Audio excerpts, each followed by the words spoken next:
J'espère que tu vas bien.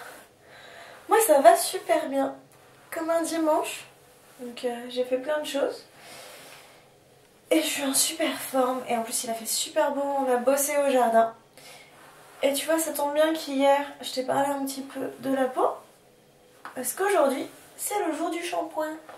Ce qui m'arrive à peu près une fois tous les 10 jours. Je pense que je me lave les cheveux tous les 10 ou 15 jours. Voilà. Donc je vais pas t'expliquer quelque chose de différent concernant les cheveux. Les cheveux ça fonctionne comme la peau, c'est-à-dire que moins tu mets des trucs chimiques sur ta tête, mieux c'est.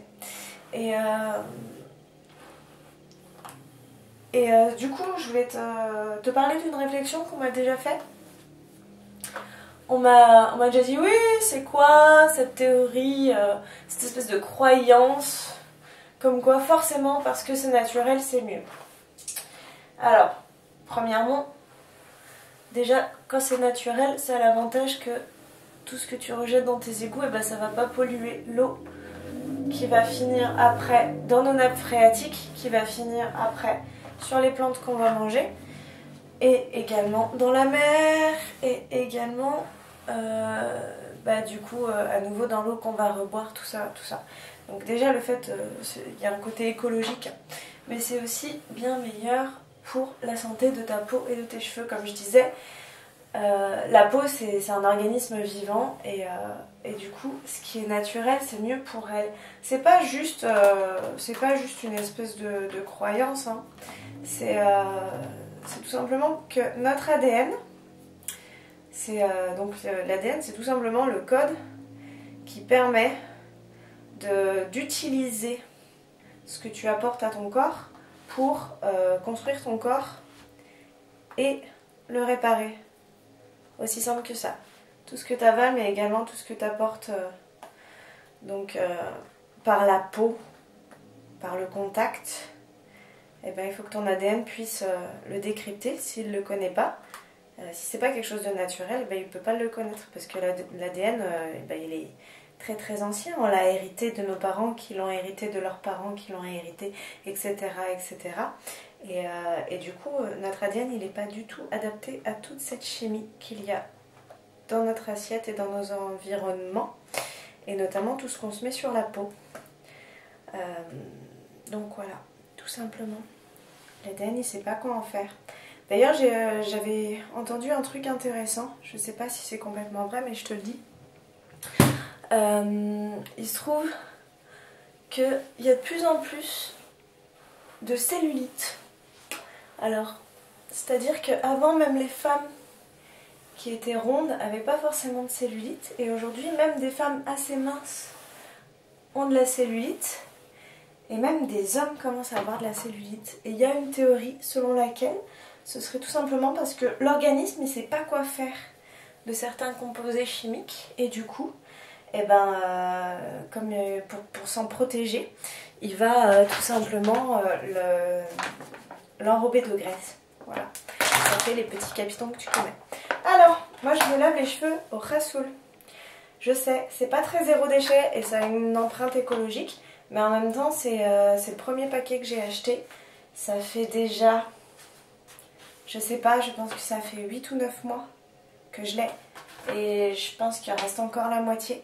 Donc niveau empreinte écologique, je sais, il y a mieux. Mais pour l'instant, voilà, c'était un essai. Et ça me convient plutôt pas mal, sachant que je me lave les cheveux seulement qu'une fois tous les 10 ou 15 jours. Ça va, je pense que c'est pas trop mal. J'ai essayé de me laver les cheveux, oui, à l'eau. Ou de faire du no shampoo, no poo. C'était quand même pas une grande réussite. Comme tu le sais, j'ai les cheveux très longs et j'ai genre beaucoup de cheveux. Et du coup ça marchait pas. Donc voilà, j'ai acheté du rassoul. Je sais que c'est pas zéro déchet. Et je vais essayer de trouver peut-être une autre alternative quand j'arriverai à la fin du paquet, c'est-à-dire dans environ 9 mois. Voilà. Alors si t'as jamais fait un shampoing au rassoul, tout simplement tu prends un petit ramequin et tu mets du rassoul dedans, comme ça, voilà. Et après tu mets de l'eau et tu touilles. Moi je rajoute un petit peu d'eau florale de rose. Déjà parce que ça sent bon, et parce que c'est assez apaisant, notamment si on a des irritations du cuir chevelu, ce qui n'est pas mon cas, mais j'aime beaucoup l'odeur, donc voilà, je mets de l'eau florale de rose. J'en mets pas beaucoup parce que ça sent quand même bien facilement. Je rajoute un petit peu d'eau. Alors j'ai lu qu'il fallait qu'elle soit froide ou chaude, enfin j'ai lu les différents trucs. Moi je la mets tiède. Voilà, je mets de l'eau tiède. Jusqu'à former une espèce de pâte que je vais appliquer sur les racines uniquement au doigt. Parce que le reste du cheveu n'a pas besoin d'être lavé plus que ça. Et voilà, tout simplement, je laisse poser 10 minutes. Je rince. Je mets du vinaigre de cidre, je te montre, sur les longueurs. Vinaigre de cidre. Sur les longueurs uniquement pour qu'elle soit plus brillante, resserrer la fibre, tout ça, soigner le cheveu. Et du coup, ça marche plutôt bien comme ça. Là, ça fait quelques mois, je sais pas, 3-4 mois, que je me lave le corps uniquement à l'eau. Et ça sent pas, en fait. De temps en temps, j'utilise vraiment rarement du savon. J'ai un savon super. Que j'arrive pas à lire. Voilà. Un savon tout con, tu vois, qui est artisanal, qui a été fait par une créatrice lyonnaise que je connais, Dinou. Sa marque c'est Carnet de savon. Et celui-là c'est vraiment mon préféré. En fait j'avais commencé évidemment à me renseigner sur les savons et tous les trucs qu'il y a dedans. Quand ma fille était petite, il faut savoir que au début j'utilisais le savon spécial que la maternité m'avait filé. Et en fait, tous les savons lui faisaient des grosses rougeurs à ma fille. Un truc de fou. Et ça me faisait vraiment... Ça m'embêtait vraiment d'acheter ce savon spécial bébé super cher. Je crois que c'était 19 € le petit flacon. Un truc comme ça. Et je me suis dit, c'est pas possible. En plus, il y avait plein de trucs chimiques dedans. Hein. Je sais pas pourquoi à la maternité, ils nous ont filé ça. Un savon hyper glycériné et tout. Et du coup, j'ai essayé différents trucs et le savon, celui-là c'est le petit suisse de chez Carnet de savon, il est juste trop bien. Je sais plus ce qu'il y a dedans, je sais que les petites fleurs c'est de la calendula et c'est apaisant aussi. Voilà, il faut savoir que j'en utilise très peu, mais ça m'arrive et c'est cool. Et je te mettrai peut-être le lien de sa boutique parce que c'est vraiment une fille super qui fait vraiment des chouettes trucs et il me semble qu'elle expédie un petit peu partout dans la France. Et voilà, et donc je suis en train de touiller mon rassoul. Et c'est con hein, mais des fois tout va ensemble, c'est-à-dire que tu te rends compte que tu te prends moins la tête déjà à te laver à l'eau, à pas mettre de déo, à pas mettre de parfum. Des fois je mets un petit peu d'eau de rose, voilà, ça m'arrive.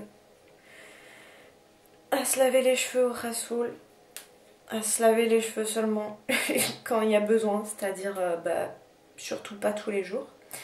Tu fais des économies, tu perds moins de temps. Et c'est bon pour ta santé et c'est bon pour la planète. C'est ça qui est cool, c'est qu'en général, les trucs qui sont bons pour ta santé sont aussi meilleurs pour la planète. Pas toujours du côté zéro déchet, mais en tout cas du côté bio, etc. Ah oui, tiens d'ailleurs, pour parler du bio, on m'a déjà demandé si j'avais vu une incidence particulière sur ma santé quand j'ai commencé à manger du bio. Alors non, j'ai pas vraiment eu, comme la plupart des gens, l'impression d'avoir une incidence particulière sur ma santé. Je ne me suis pas sentie forcément tout de suite beaucoup mieux parce que je mange bio. Ou parce que je mange plus équilibré, parce que je mange pratiquement plus de gluten, pratiquement plus de sucre, jamais de laitage. Par contre, ce qui est certain, c'est qu'aujourd'hui, quand j'en mange, direct je suis malade. Parce que mon corps, en fait, il est du coup déshabitué.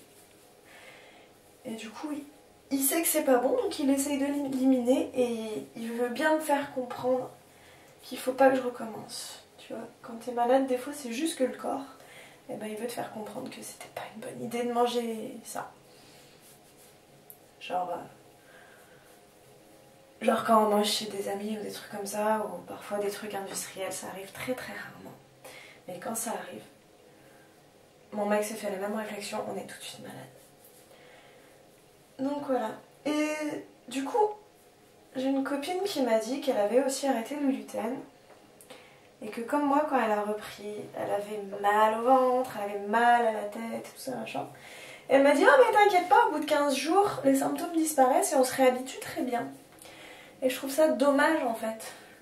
Parce que le but, c'est pas de se réhabituer, c'est pas que ton corps finisse par arrêter de t'envoyer des signes. Parce qu'en fait, les symptômes, c'est vraiment ça. C'est des appels de ton corps pour te dire qu'il y a quelque chose qui va pas. Sauf que si tu ignores ces appels et que tu continues à lui apporter des trucs qu'il n'aime pas, bah, comme toutes les personnes qu'on n'écoute pas, bah, il finit par se la fermer, quoi, ton corps. Donc les symptômes finissent par disparaître et c'est pour ça qu'il y a plein de gens qui pensent pas être intolérants à ci ou à ça, ou qui disent ah, j'ai toujours mangé comme ça et j'ai jamais eu de soucis, donc voilà. Et je trouve ça dommage, voilà, de pas comprendre qu'un symptôme, vraiment, c'est un appel de ton corps. C'est comme la fatigue. La fatigue, c'est ton corps qui te dit arrête, arrête. Le but, c'est pas que tu prennes un cachet et que tu continues. Ton corps, il te donne des signes, il faut l'écouter parce que à long terme, eh ben, ça vaut vraiment la peine. Tu vas vraiment, vraiment mieux. Voilà, donc tu vois, j'applique vraiment sur la racine. Je vais avoir une sale tête, hein, mais on s'en fout de toute façon. C'est pas une chaîne beauté. Quoi dire de plus? Quoi dire de plus? C'est déjà pas mal. Ouais, naturel. Naturel, c'est bien, en fait. C'est bien parce que c'est bon pour toi, c'est bon pour la planète. Ah, concernant le bio, il y avait une étude qui s'appelle ABARAC, A-B-A-R-A-C, donc pour comparer les agricultures AB biologiques, raisonnées, AR et AC conventionnelles. Et voilà, bon, si tu veux lire cette étude, elle note que globalement, c'est quand même mieux de manger bio. Parfois c'est mieux de manger raisonné et c'est rarement plus intéressant de manger agriculture conventionnelle voilà, qui appauvrit la terre et qui fait que tes légumes ils ont plus de vitamines ni rien, mais que tu as des tomates sans goût toute l'année, tu as de la chance, voilà. Tu peux manger des tomates sans goût toute l'année au lieu de manger des super tomates qui ont du goût au moment où c'est la saison, par exemple, tu vois. Et après, bon, je sais que cette étude a été pas mal démontée parce qu'elle a été menée par le professeur Henri Joyeux et qu'il y a énormément d'attaques sur sa personne, notamment à cause du fait qu'il soit un lanceur d'alerte sur le cas très particulier de la vaccination. Mais voilà, je pense qu'elle reste tout de même intéressante.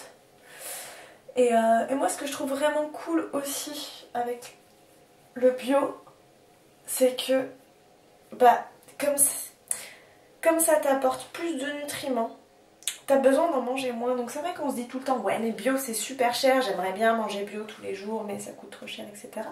En fait, ce qui est cool, c'est que t'as besoin d'en manger moins pour avoir toutes les vitamines et tout ça. Donc, même si ça coûte un peu plus cher, comme t'en manges moins, au final tu t'y retrouves très facilement. Très très facilement. Surtout si c'est local, ça coûte pas si cher que ça. Et enfin, ouais, pour parler des crèmes et tout ça qu'on se met sur la peau. Alors moi on va pas se mentir, hein, j'ai pas toujours été voilà, dans ces démarches-là. D'ailleurs, si j'avais toujours été dans ces démarches-là, j'aurais pas fait un burn-out en 2014. Hein, si j'avais pris un petit peu plus soin de moi. Mais, tu vois, on apprend toujours de tout. Si j'avais pas fait ce burn-out, je me serais pas autant renseignée sur la fatigue, la santé, etc. Et j'aurais sans doute une moins bonne hygiène de vie aujourd'hui. Et du coup, j'aurais pas tout ça à partager. Ah, voilà, j'en ai bien partout sur les racines. J'ai un peu une sale tronche. Mais c'est pas grave. Je me rince les mains parce que c'est un peu... Ah. Je m'étais promis de jamais faire des espèces de tutoriels genre comment je me fais mon shampoing au rassoul. Bon, je vais pas vous faire un tutoriel sur comment je me lave, un do it yourself, sur comment je me lave à l'eau. Hein. Vous savez vous laver, vous êtes grand. Je vais peut-être pas non plus vous faire un tutoriel sur comment on lave sa maison avec uniquement du vinaigre blanc, du bicarbonate de soude et un peu de savon noir. Il y a des sites qui sont très bien faits qui vous expliquent comment le faire. Ouais, pour en revenir sur tout ce qu'on met sur notre peau, bah évidemment il y a tous les produits ménagers aussi, hein, tout ce que tu mets sur les surfaces chez toi et que non seulement tu inhales les vapeurs quand tu fais le ménage, mais aussi bah après si c'est sur les surfaces tu les touches et tout, ça passe par la peau, c'est hyper toxique. D'ailleurs la plupart des nettoyants ménagers c'est marqué dessus hein, que c'est toxique, qu'il faut pas trop le toucher, mais tu le laisses sur ton sol et sur ta table et tout machin, et puis après tu le touches, évidemment ça disparaît pas parce que c'est sec. Et il y a aussi pas mal de problèmes de métaux lourds. Il y a pas mal de crèmes encore qui contiennent des métaux lourds, notamment des crèmes qui contiennent de l'aluminium. Et l'aluminium, en fait le corps l'assimile, il le confond avec le fer. Donc l'aluminium va aller se fixer sur les hémoglobines, donc les globules rouges, qui le prennent pour du fer. Et il y a des gens comme ça qui font de l'anémie, une carence en fer, parce qu'en fait tous leurs globules rouges, enfin une grande partie de leurs globules rouges sont occupés par des particules d'aluminium au lieu d'être occupés par du fer. Et le fer, eh ben, il permet pas du coup enfin je veux dire, il a pas la même action. L'aluminium n'a pas la même action que le fer, ça marche pas pareil. Par contre l'aluminium va se fixer dans le cerveau. Et une fois qu'il est fixé dans le cerveau, c'est très difficile de le déloger. Il y a la Corella qu'on arrive à trouver, qui paraîtrait, qui élimine l'aluminium. Je sais pas si c'est vrai. On espère. L'aluminium, il faut savoir qu'une fois que c'est dans le cerveau, et ben, ça participe notamment à énormément de pathologies neurologiques et neurodégénératives, notamment Parkinson. Ce serait impliqué aussi dans Alzheimer. Ce serait impliqué dans pas mal de troubles et déficits de l'attention, peut-être également dans l'autisme, enfin il y a plein d'hypothèses. Mais moi tout ce que je sais c'est que je sais pas ce qui est vrai, je sais pas ce qui est pas vrai parce que c'est difficile de s'y retrouver dans les études. Tout ce que je sais c'est que mon corps il est pas fait, il est pas, le code ADN il est pas fait pour utiliser des trucs qui sont pas naturels, donc on va lui simplifier la tâche, on va lui donner ce dont il a besoin. Voilà! J'espère que cette vidéo t'a plu, je viens de voir qu'elle est super longue et pas forcément très intéressante, mais du coup je sais pas, peut-être dis-moi si toi il y a des trucs que tu fais pour l'hygiène corporelle ou pour le nettoyage de ta maison qui pourraient être sympas de partager. Je te fais des bisous, je vais me rincer la tête.